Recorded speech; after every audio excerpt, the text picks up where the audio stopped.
بالکل کھول کے حضور نے بیان کیا، اور ایک عام انسانی ذہن کی سطح تک اللہ کے حبیب نے اس دنیا کا تصور بیان کیا۔ وہ جو دنیا ہمیں بڑی میٹھی لگتی ہے، وہ جو دنیا ہمیں بڑی پیاری لگتی ہے، اور جس میں مگن ہو کر ہم معاذ اللہ غافل ہو جاتے ہیں۔ حضور گزر رہے تھے، بکری کا بچہ مرا ہوا پڑا تھا، اور پڑا بھی روڑی کے ڈھیر پہ تھا۔ کریم اسے دیکھ کے رک گئے، اور بالکل ایک عام انسانی سطح کے مطابق حضور نے سوال کیا، بالکل سادہ آدمی بدو بھی سمجھ جائے۔ کریم فرمانے لگے، یہ بکری کا بچہ مرا ہوا روڑی کے ڈھیر پر پڑا ہے، مجھے بتاؤ اس کے مالک کی نظر میں اس کی بھلا کیا قیمت ہوگی؟ عرض کی، یا رسول اللہ صلی اللہ علیہ وسلم، جسے روڑی کے ڈھیر پر پھینک دیا گیا ہے، اس کی بھلا کیا قدر و منزلت ہو سکتی ہے؟ تو حضور نے فرمایا، سنو پھر، اللہ کی نظر میں بھی اگر دنیا کے مال کی قیمت مچھر کے پر کے برابر بھی ہوتی تو اللہ کبھی کافر کو ایک گھونٹ پانی کا نہ دیتا۔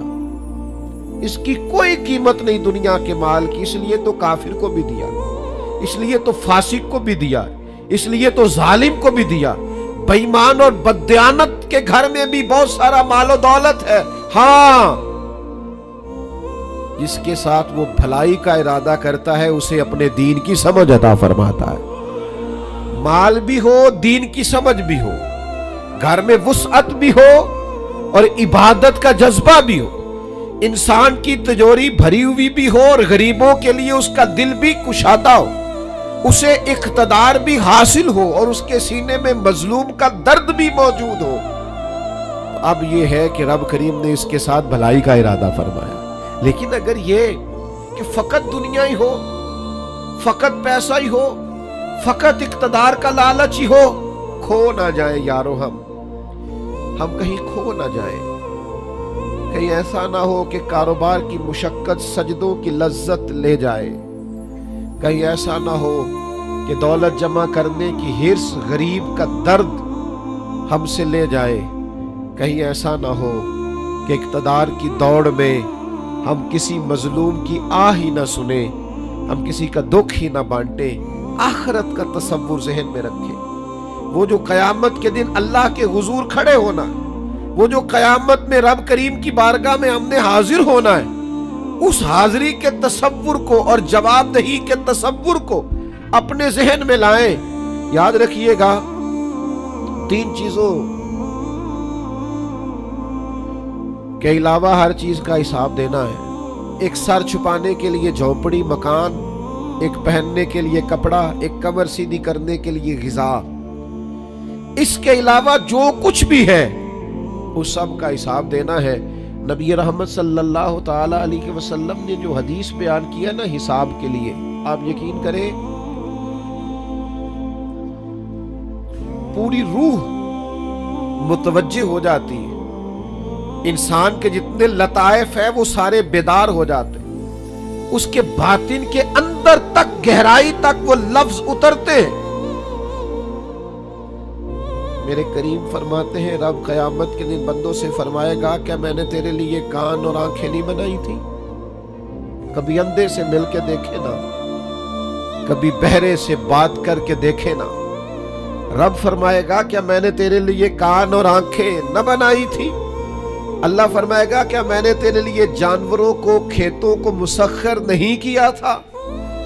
ہر جانور پر تو سواری کرتا ہے، جانوروں کے گوشت کھاتا ہے، جانوروں کا دودھ پیتا ہے، کھیت کے اندر ہل چلاتا ہے، اناج ہے، پھل ہے، سبزیاں ہیں۔